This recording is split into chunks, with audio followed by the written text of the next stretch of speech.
L'intégration d'un immigrant est un processus qui requiert la contribution de plusieurs intervenants. Nous sommes venus ici à Sherbrooke pour rencontrer un immigrant qui nous raconte son chemin de l'intégration dès son pays d'origine jusqu'ici au Québec.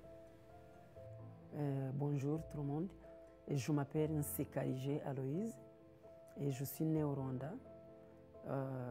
réfugiée au Congo-Brazzaville où j'ai fait 5 ans. J'ai eu la chance donc de rentrer au Canada, précisément au Québec. Et pour le moment, je me dis que c'est chez nous. Merci à vous.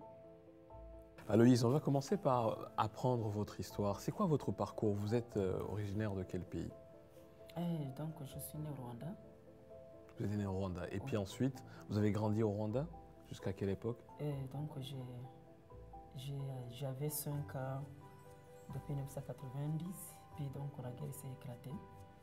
On a pris la fuite. Et puis 1992, c'est là où j'ai perdu la famille. Vous avez perdu vos 2 parents? Oui. En même temps? Oui.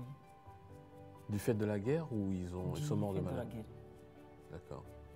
On a couru 6500 km à pied, nuit et jour. Et pour la chance, là, nous sommes arrivés au Congo-Brazzaville. Donc, ça a été un peu difficile. 6500 km? Oui. En combien de temps? À 1 année et demie. Alors, comment ça se passe pour que vous veniez ici au Canada? J'étais avec un ami, moi je dis, il faut que je puisse écrire une lettre qui s'adressant au HCR et pour que je puisse peut-être chercher un pays d'azur. Il n'en est passé. Après, on nous a signé des papiers, on dit, donc on va vous évacuer, vous partez au Canada. Et c'était une bonne nouvelle? Vous étiez heureux d'apprendre que vous alliez venir au Canada? Vraiment, c'est une chance. Je suis arrivé ici, c'était le 13 juin 2013. Lorsque nous sommes arrivés à Montréal, j'ai carrément senti qu'il y a un changement.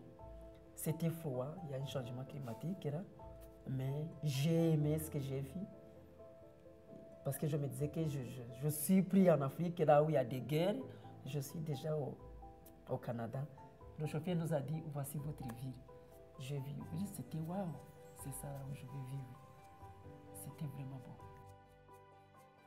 Là, vous dites que la vie va être meilleure forcément. Oui, elle va être meilleure. L'action interculturelle, qu'est-ce que cet organisme fait? Qu'est-ce qu'il a fait pour vous? Il m'a donc appris comment passer les entrevues, comment se comporter devant les boss.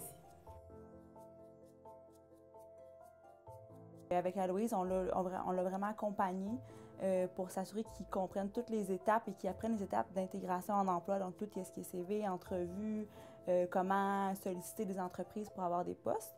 Aloïse était vraiment un participant très actif, très ouvert, dans le sens où à chaque fois qu'il y avait des questions, des commentaires, des questionnements dans le cadre de son travail, il ne gênait pas pour nous téléphoner. Il voulait vraiment, puis il a tout fait en sorte. Il a tout mis en place pour que ça se déroule bien, en fait. Puis je pense qu'aujourd'hui, il est vraiment heureux là-dedans. Donc, Aloïse, là, par son degré d'ouverture, par sa capacité d'adaptation à toutes les situations, vraiment toutes les situations, est vraiment un très bel exemple d'intégration en emploi. En tout cas, ils m'ont beaucoup aidé. Et si ce n'était pas vraiment la dame là, je crois que ça serait difficile pour nous. Ça fait combien de temps que vous êtes ici à Filspec? Donc j'ai commencé le 4 août 2014. Est-ce que vous trouvez que c'est un pays qui accueille bien les immigrants? Vraiment, vraiment. Et beaucoup nous disaient qu'ils sont partis en Australie, en Angleterre, mais lorsqu'on s'explique les choses là, ils trouvent que vous qui sont au Québec, là, on dirait que vous êtes vraiment chanceux encore de plus. Bienvenue chez vous. Oui, merci beaucoup.